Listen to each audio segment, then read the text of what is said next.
Just after midnight on Sunday, September 2nd, 1666, Thomas Farriner woke to the smell of smoke. His bakery on Pudding Lane was on fire. Farriner was the king's baker, responsible for baking ship's biscuits for the Royal Navy. He'd gone to bed hours earlier, certain he'd properly extinguished the oven fires. But somehow, a spark had ignited. Now flames were consuming the ground floor of his timber-framed house. Farriner, his wife, and their daughter managed to escape through an upstairs window, climbing across to the neighboring house. But their maidservant was too terrified to follow. She refused to attempt the climb. The Farriners fled, and the maid became the first victim of what would become the worst fire in London's history. Over the next 4 days, the Great Fire of London would destroy 4/5 of the entire city, consume over 13,000 houses, burn down 87 churches including the mighty St. Paul's Cathedral, and leave 100,000 people homeless. This is the story of 5 days in September 1666 when London burned. When a spark in a bakery grew into an inferno that reshaped one of Europe's greatest cities.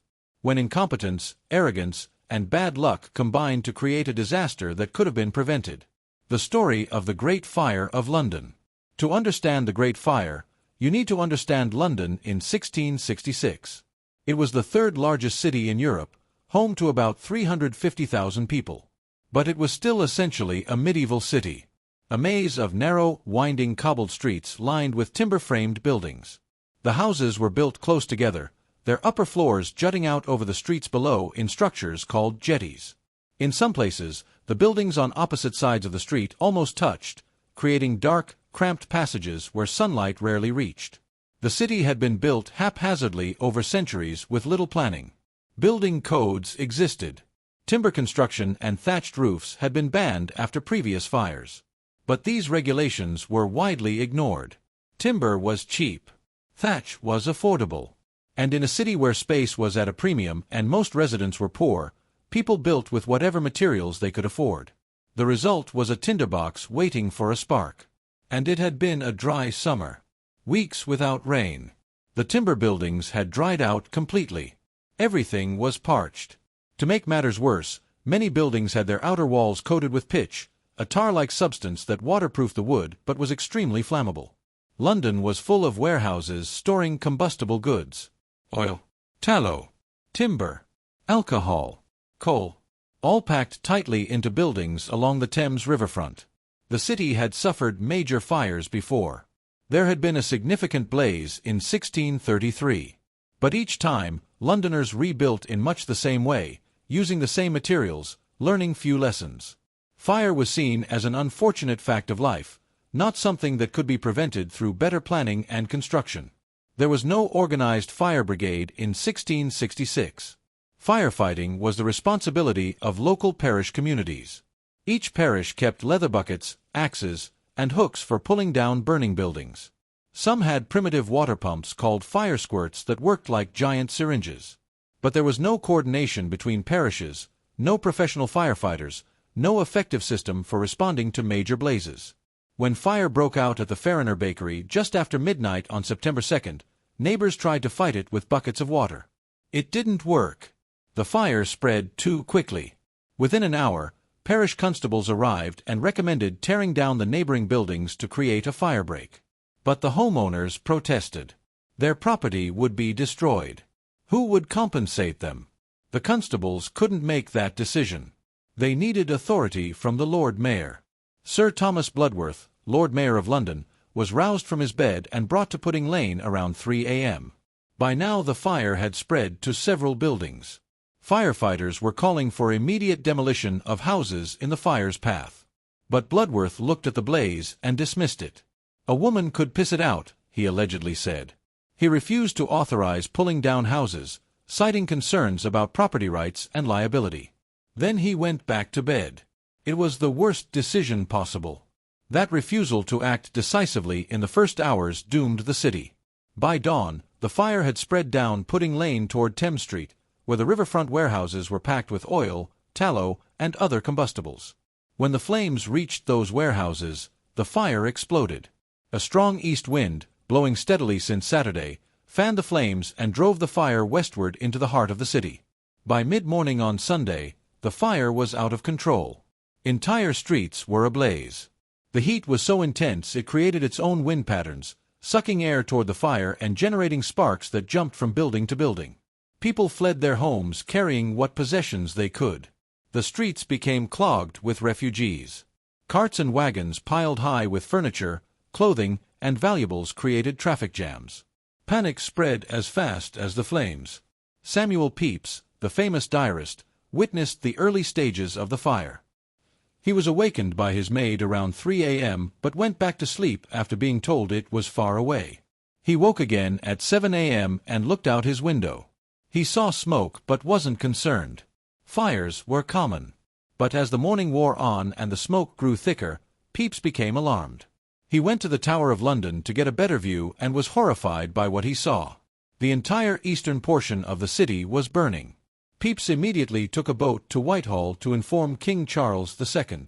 The king ordered Pepys to go to the Lord Mayor and command him in the king's name to spare no houses, to pull down buildings to create firebreaks regardless of property concerns. Pepys found Bloodworth, who was now attempting to organize firefighting efforts but was completely overwhelmed. The Lord Mayor looked exhausted and defeated. "People will not obey me," he told Pepys. "I have been pulling down houses, but the fire overtakes us faster than we can do it." By Sunday evening, the fire had spread north from the Thames, consuming Fish Street Hill, Grassetchett Street, and countless smaller lanes. It was moving west toward the commercial heart of the city. The Royal Exchange, the center of London's trade and finance, was threatened.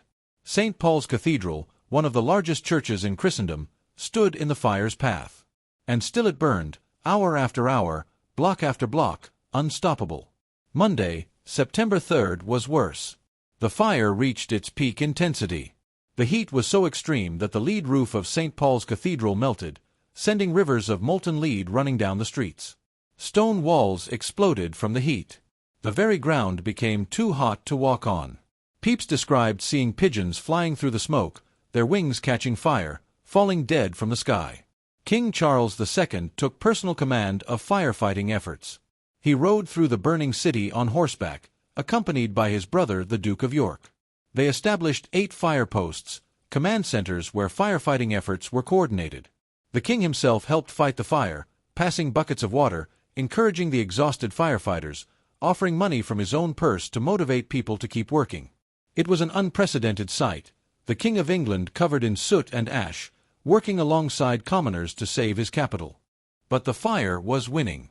The main weapon against it was creating firebreaks by demolishing buildings in the fire's path. This required pulling down or blowing up structures before the flames reached them. The problem was that property owners had to give permission, and many refused, hoping the fire would somehow spare their buildings. By the time they realized their mistake, it was too late. The fire would arrive before demolition could be completed. Finally, on Monday evening, the authorities began using gunpowder to blow up buildings. The Navy had gunpowder supplies at the Tower of London. Demolition crews moved ahead of the fire, planting explosives in strategic locations. The explosions were risky. They could spread fire rather than stop it if done incorrectly. But desperate times called for desperate measures. Tuesday, September 4th, brought some hope. The wind began to die down. The fire's westward advance slowed. Firebreaks created by demolition finally started to work. At the Tower of London, defenders successfully stopped the fire from reaching the fortress and its gunpowder stores. If the tower had fallen and its powder magazines had exploded, the destruction would have been even worse. At Temple Bar, on the city's western edge, firefighters made a stand. They demolished buildings and created a barrier the fire couldn't cross. Slowly, section by section, the fire was being contained. But it still raged in many areas. St. Paul's Cathedral, which had stood for 600 years, was burning. The roof collapsed. The interior was gutted. One of medieval Christianity's architectural masterpieces was destroyed. On Wednesday, September 5th, the fire began to weaken noticeably. Small pockets still burned, but the major blazes were under control. Exhausted Londoners who'd been fighting fires for 4 days straight finally allowed themselves to hope. By Thursday, September 6th, the Great Fire of London was officially over. A few small fires broke out in isolated locations over the following days, but the great conflagration had ended. The damage was catastrophic. Modern estimates based on contemporary surveys suggest 13,200 houses destroyed, 87 parish churches burned, 44 livery company halls, the headquarters of London's trade guilds, gone, the Royal Exchange destroyed, the Guildhall severely damaged, St. Paul's Cathedral in ruins, the Custom House, where import taxes were collected, burned, Bridewell Palace and the Baynard's Castle destroyed. Approximately 436 acres inside the city walls and 63 acres outside were reduced to ash and rubble. About 80% of the city was gone. Remarkably, the official death toll was only 6 people. This seems impossibly low for such a catastrophic fire. And it almost certainly is. The actual death toll was probably much higher. Many victims would have been poor people, vagrants, and foreigners whose deaths weren't officially recorded. Bodies completely consumed by fire would leave no remains to count. And many people probably died from burns, smoke inhalation, and related injuries in the days and weeks after the fire. But they wouldn't have been counted as fire victims. Still, the relatively low death toll compared to the scale of destruction is remarkable. This was partly because the fire spread slowly enough that most people could flee, and partly because London's population was mobile and resourceful. When their homes caught fire, Londoners grabbed what they could and ran. They didn't stay and try to fight the flames if escape was possible. But being alive didn't mean being safe. About 100,000 people were suddenly homeless. They'd lost everything. Their homes, their possessions, their livelihoods. Many fled to open spaces outside the city walls. Moorfields, a large open area north of the city, became a refugee camp where thousands camped in the open air. Others went to the hills of Hampstead and Highgate. The Thames was packed with boats carrying people and goods to safety. King Charles II ordered immediate relief efforts. He commanded surrounding towns and villages to provide shelter for refugees. He organized the distribution of bread to feed the homeless. He declared a national collection to raise money for victims. The response was generous but insufficient. The scale of need was simply too great. In the aftermath, Londoners looked for someone to blame. The official inquiry concluded that the fire was accidental, caused by the hand of God, a great wind, and a very dry season. But many Londoners didn't accept this. They wanted a scapegoat. Anti-Catholic sentiment was already high in Protestant England. Rumors spread that Catholics, particularly French Catholics, had started the fire as part of a plot against Protestant London. These rumors were completely false but widely believed.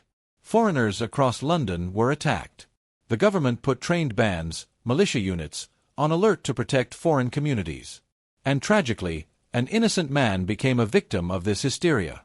Robert Hubert, a simple-minded French watchmaker, confessed to starting the fire. His confession made no sense. He claimed to be part of a gang that started the fire in Westminster, then changed his story to say he'd started it at Farriner's Bakery. He couldn't describe Pudding Lane accurately. But authorities wanted a conviction to calm public anger. Hubert was tried, convicted, and hanged on October 29, 1666. Only after his execution did it become clear he couldn't possibly have started the fire. He'd been on a ship in the North Sea when the fire began and didn't arrive in London until 2 days later. An innocent man had been executed to satisfy public demand for vengeance. The destruction of London created an opportunity. The city could be rebuilt better, safer, more organized. Within days of the fire, 3 separate plans were submitted to King Charles for rebuilding. Christopher Wren, the brilliant architect, proposed a grand plan with wide boulevards and open squares modeled on Renaissance European cities. John Evelyn, another architect, had a similar vision. Robert Hooke proposed a grid system like those being used in American colonial cities. These plans were ambitious and beautiful. If implemented, London might have rivaled Paris in architectural magnificence. But they were never adopted. The problem was property rights. Thousands of property owners held legal title to specific plots of land. Implementing Wren's or Evelyn's plans would have required redrawing the entire city map, compensating thousands of owners, resolving countless legal disputes. It would have taken years. London couldn't wait. Commerce needed to resume. People needed homes. So the city was rebuilt largely following the Old Street plan. The medieval layout remained. But new regulations were enforced strictly. All new buildings had to be brick or stone, not timber. Streets were widened where possible. Building heights were regulated. Access to water for firefighting was improved. These changes made the new London much safer than the old one. Christopher Wren got his chance to leave a mark on London anyway. He was commissioned to rebuild St. Paul's Cathedral. The magnificent Baroque masterpiece he designed and built became his greatest work. Construction began in 1675 and finished in 1711. Wren also rebuilt 52 of the city's parish churches, each one a masterpiece of design. His work transformed London's skyline. The rebuilding took decades. Some areas were reconstructed quickly. Others took years. A special fire court was established to resolve property disputes. Over 1,600 cases were heard between 1667 and 1672.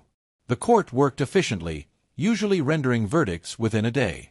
Without it, legal proceedings would have delayed rebuilding for years. The Great Fire had unexpected consequences.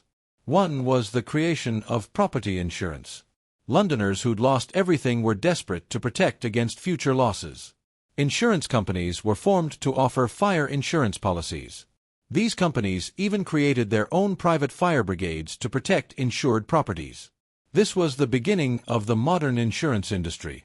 The fire also prompted the creation of more organized firefighting forces. While London still didn't have a professional fire brigade for another 200 years, parishes improved their equipment and coordination. Buildings were equipped with water pumps. Streets were widened to allow access for firefighting equipment. The disaster had taught expensive lessons. In 1677, a monument was erected near Pudding Lane to commemorate the fire. Known simply as the monument, it stands 202 feet tall, supposedly the exact distance from its base to the site of Farriner's Bakery where the fire began.